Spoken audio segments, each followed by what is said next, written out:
Hi, these comments are for essay. I am Michael from BetterTOEFLScores.com. You're one of my TOEFL writing bootcamp course students.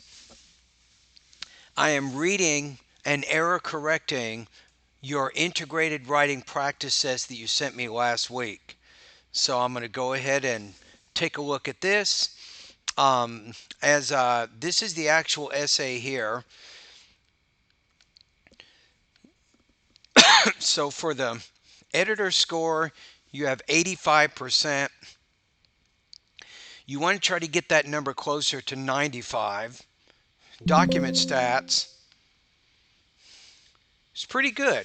So your grade level here is 12.3. Your words per sentence is 23.3. Your number of characters per word is 5.1. So you'll need, I think that the vocabulary is strong. Your words per sentence maybe could be, try to increase that number from 23 to 26, but you're looking pretty good. I think E-Rater will have a positive outlook on the writing. The only problem is the grammar errors. So that's what I want to deal with during this video. So as I told you, my guess is that you'll score between the mid to high three. So between maybe 22 and 24 points. I think that is a good estimate. So let me look at actually the right one here. Here we go.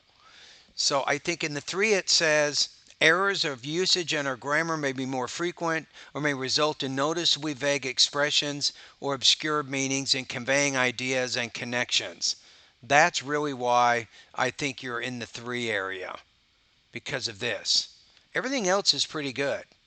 I think that you've explained the most important points in the reading, and you're showing how the points in the lecture relate to those points. So I think that's good. Okay, so let's take a look at what we have here. Let's do one paragraph at a time. The reading represents 3 ways that companies should apply for their employees to become more efficient and provides evidence to support.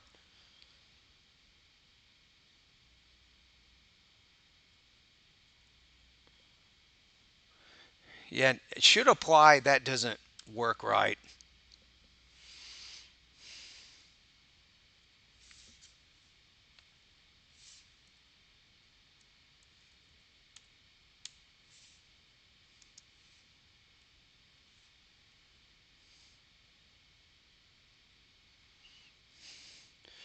I'm going to just say 3 ways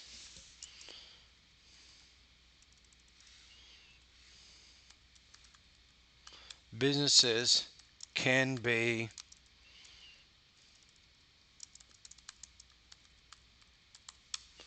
successful.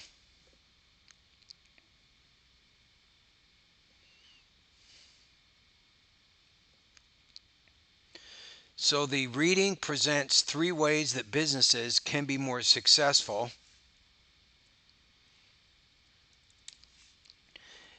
and provides evidence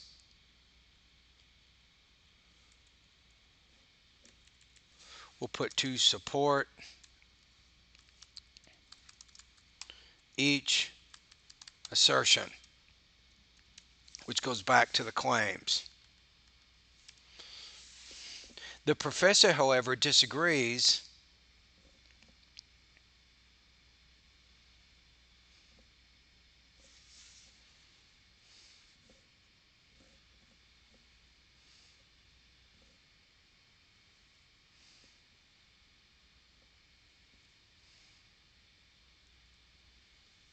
I'm going to put these statements. I'm going to make it plural, and provides the following 3 counterarguments.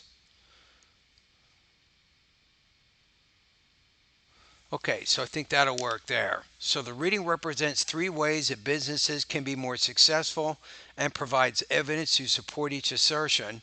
The professor, however, disagrees with these statements and provides the following 3 counterarguments. First, the author claims that employees need to attend all company meetings. You can't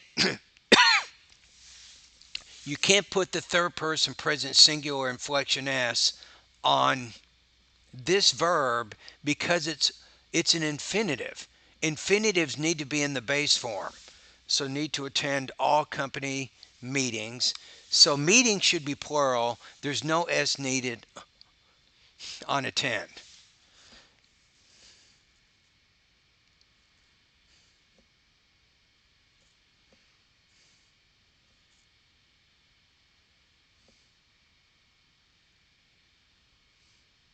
Because that will guarantee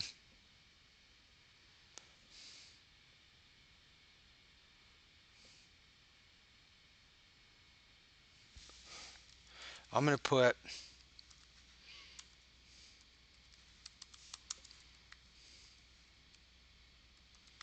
mandatory attendance will guarantee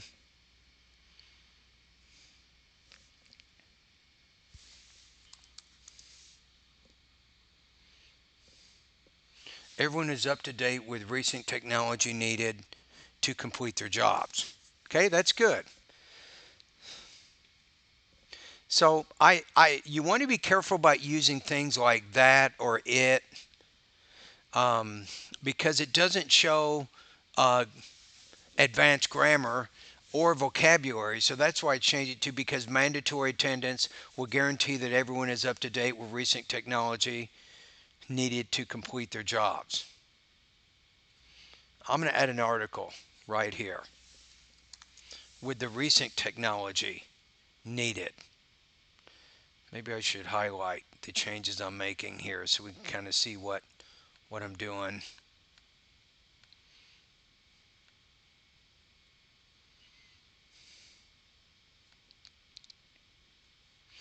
You can kind of see some of the changes I'm making here.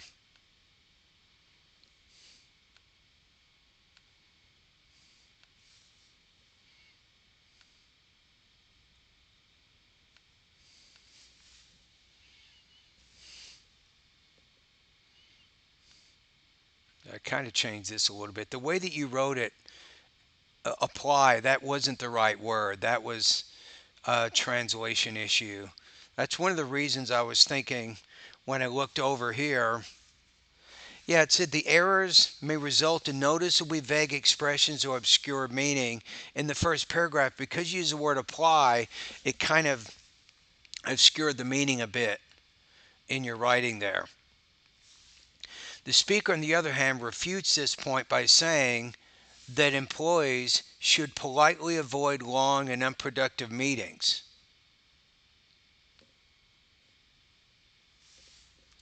by pointing to their close deadlines. I'd probably change this to impending deadlines. I think may work.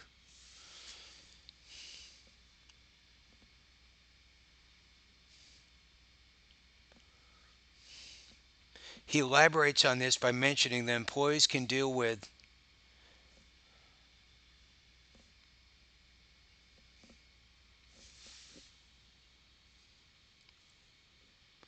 employees can deal with most issues by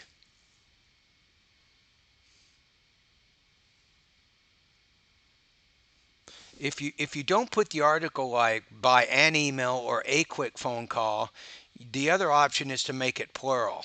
That's what I'd recommend you do here. So let me highlight this. You can see I made a change here.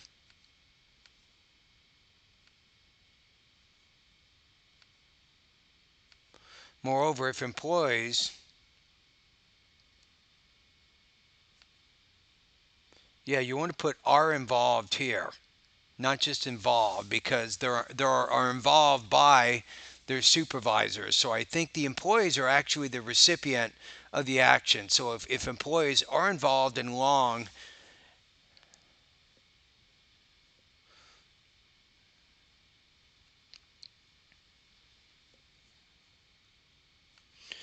I think you want to change this to necessary meetings, not unnecessary.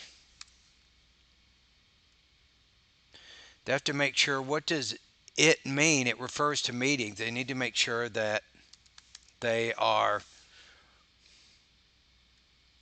They are productive.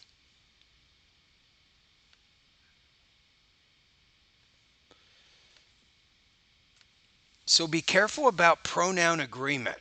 If you want to practice this, go to Google and put pronoun agreement in English grammar or pronoun agreement in academic writing. Now, this problem is a problem forming the passive voice, right? If you go to Google, put forming the passive voice in English grammar.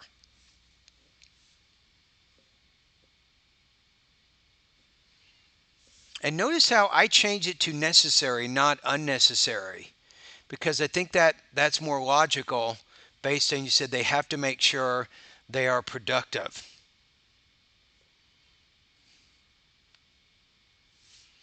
And I think they have to make sure it's not good to use they too many times. How about they have to make sure that these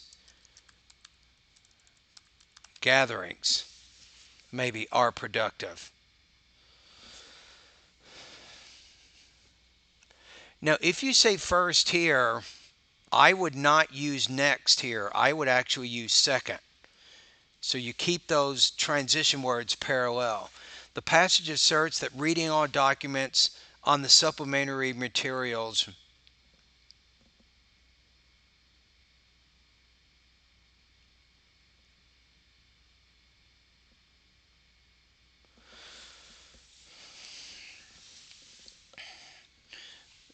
I'm going to put asserts that workers should, I'm going to put that in there, workers should read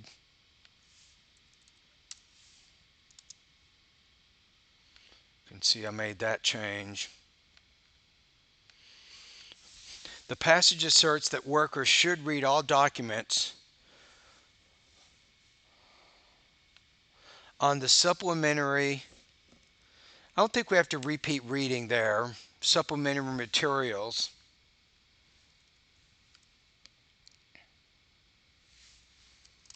to help them perform their job more efficiently. You can see I made a change here. The professor, in contrast, argues against this suggestion. Notice we can't, you did this earlier, you cannot conjugate a verb after a preposition. Right? You can't even use the base form of a verb after a preposition. So you have to say by and then explaining, because we need to use what's called an object here. The only way to make a verb an object after a preposition is to put ing on it.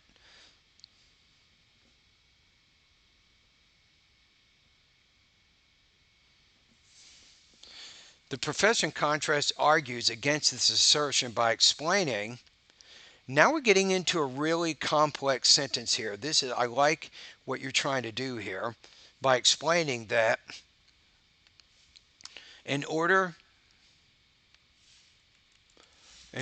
for employees to become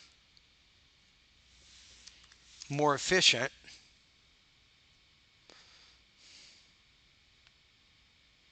you can see the change I made here. In order for employees to become more efficient, they don't have to read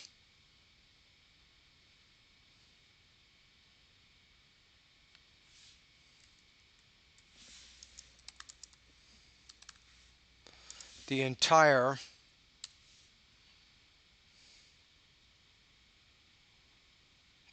text. I don't think you have to say everyone here. And let's put a semicolon right here. Then put instead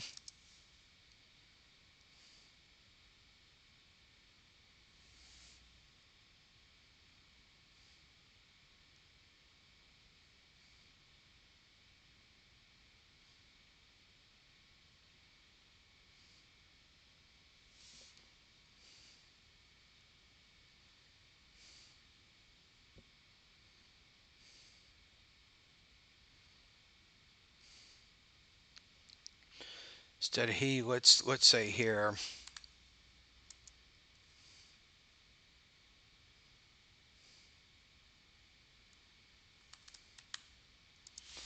Now notice how I used a semicolon there. If you're not sure about that, go to Google. How to use a semicolon in academic writing so you can understand more about that. Notice how I use a semicolon to separate two different sentences. So I'm going to highlight this.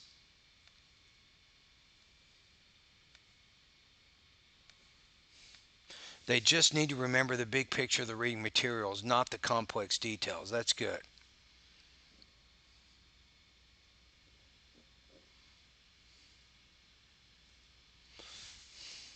This is a little wordy here.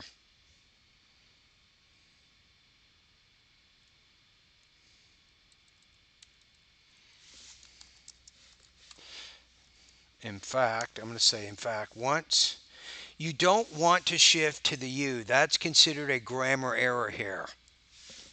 Notice how you have to be consistent in your point of view here. You said workers here. We have the professor argues explaining employees. Okay, then you have they. So you went from that third person point of view. For some reason, you shifted to the second person here, but we don't want to do that. Once these workers start reading a text,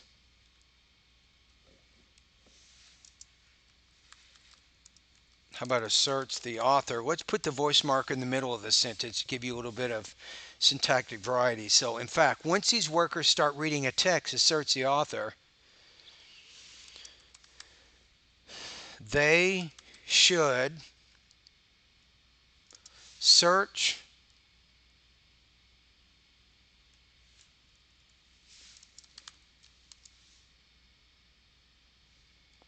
what is most important and should skip the irrelevant information there.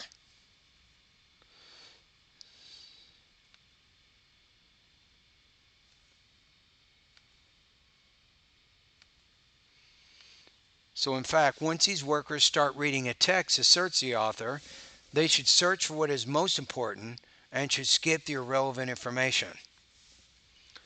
Finally, the article states employees should write all documents at once when they are assigned. Again, problems with passive voice. This is the second time I've seen this. When they are assigned to write a report, rather than separate the steps in the writing process.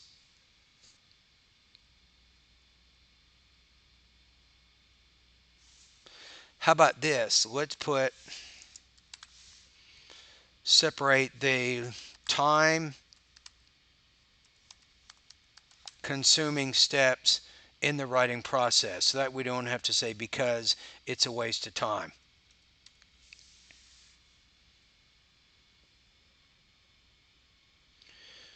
Okay, so what do we have here? Let me look. When they are assigned, again, if you go to English grammar, how to form the passive voice in English grammar. Another good question is, when is the passive voice needed in English grammar? Like in this case, you have they, which means employees. You don't want to say they assigned to write because the employees are assigned to write the report by their superiors. Somebody else tells them they need to write the report.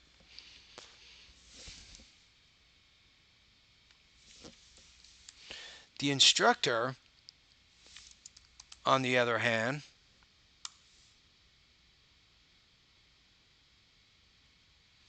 and I would probably change this to the speaker or lecturer. The speaker, on the other hand, suggests employees should follow the steps in the writing process because by this way, employees will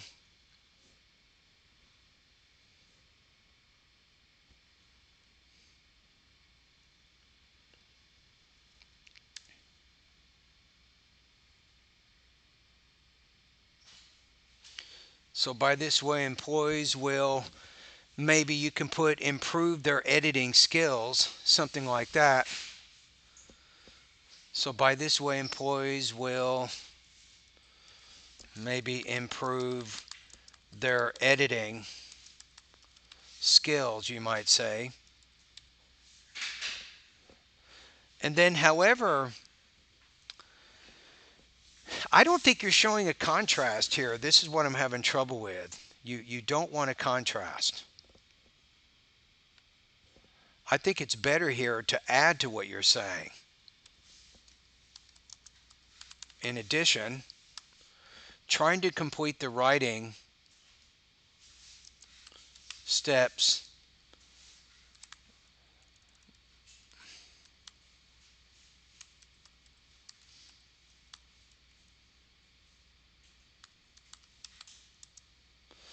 how about trying to complete the writing steps simultaneously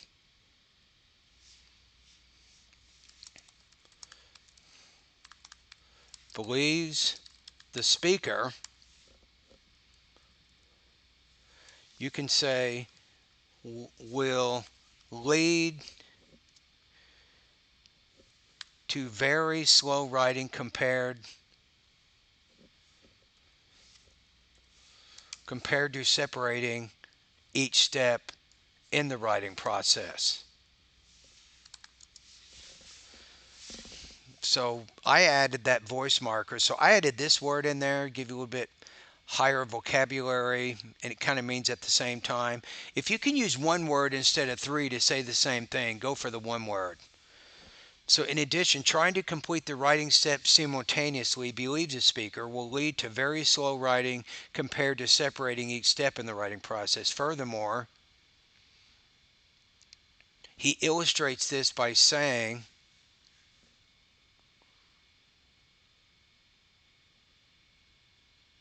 okay, this is going to be tricky.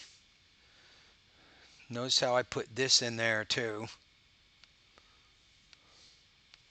Furthermore, he illustrates this by saying that making an initial rough draft, which means at first,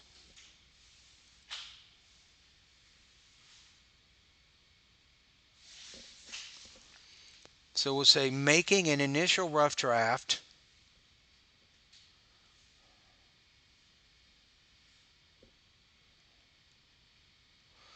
comma, then revising. Got to make this ing here because we said making here, right? So we got to keep all this parallel. It's complicated. Making an initial rough draft, then revising, going back over what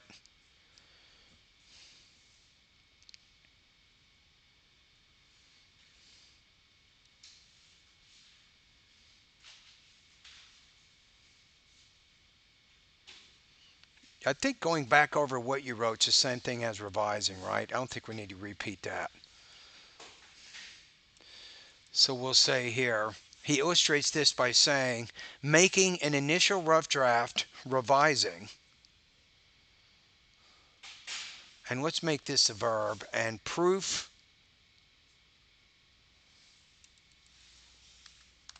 reading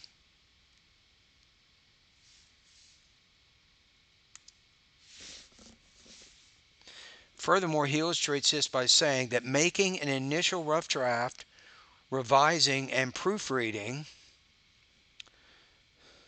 will lead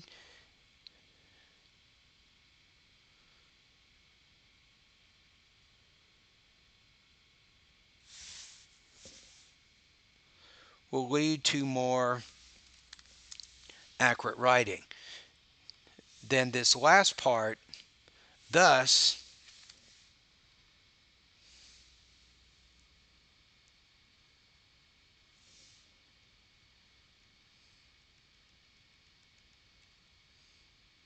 the author's point, you want to make this apostrophe S.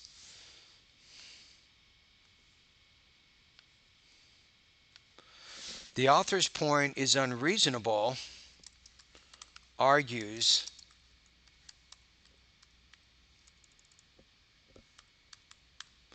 the lecturer, which is kind of the conclusion there. Okay, so it's close, but I think it's just not quite clean enough to get higher than 24. It just isn't.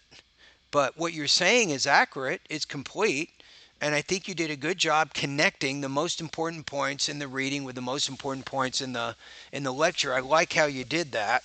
So I don't see any major problems there. But you just have to do a little bit better job with your editing. Okay, let's take a look at it one more time. Then I will. So we got everything ready here. Notice I didn't really have to add anything. You have all the necessary information in here. The reading represents three ways that businesses can be more successful and provides evidence to support each assertion. The professor, however, disagrees with these statements and provides the following three counterarguments.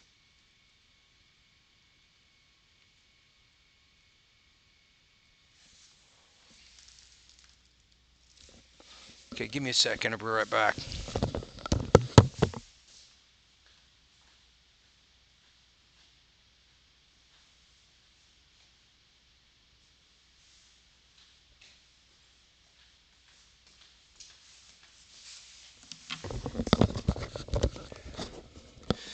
So we have the reading represents three ways that businesses can be more successful. Okay, let's do the next paragraph. First, the author claims that employees need to attend all company meetings because mandatory attendance will guarantee, I added that in there, mandatory attendance will guarantee that everyone is up to date with the recent technology needed to complete their jobs. The speaker, on the other hand, refutes this point by saying that employees should politely avoid long and unproductive meetings by pointing to their impending deadlines. He elaborates on this by mentioning that employees can deal with most issues by emails, or quick phone calls. Moreover, if employees are involved in long and necessary meetings, they have to make sure these gatherings are productive. And don't forget that I didn't put it in there, but you can guess that that connector is in there. That's what's called a noun clause connector. Second, the passage asserts that workers should read all documents on the supplementary materials to help them perform their job more efficiently. And how about let's change this to jobs, because we're saying workers. So it's more consistent. So workers, jobs. The professor, in contrast, argues against this assertion by explaining that in order for employees to become more efficient, they don't have to read the entire text. Instead, they just need to remember the big picture of the reading materials, not the complex details. In fact, once these workers start reading a text, asserts the author, they should search for what is most important and should skip the irrelevant information. Finally, the article states that employees should write all documents at once when they are assigned to write a report rather than separate the time-consuming steps in the writing process. The speaker, on the other hand, suggests that employees should follow the steps in, I'm going to add an article here, in the writing process,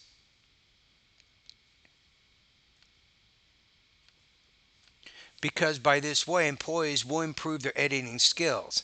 In addition, trying to complete the steps simultaneously, believes the speaker, will lead to very slow writing compared to separating each step in the writing process. Furthermore, he illustrates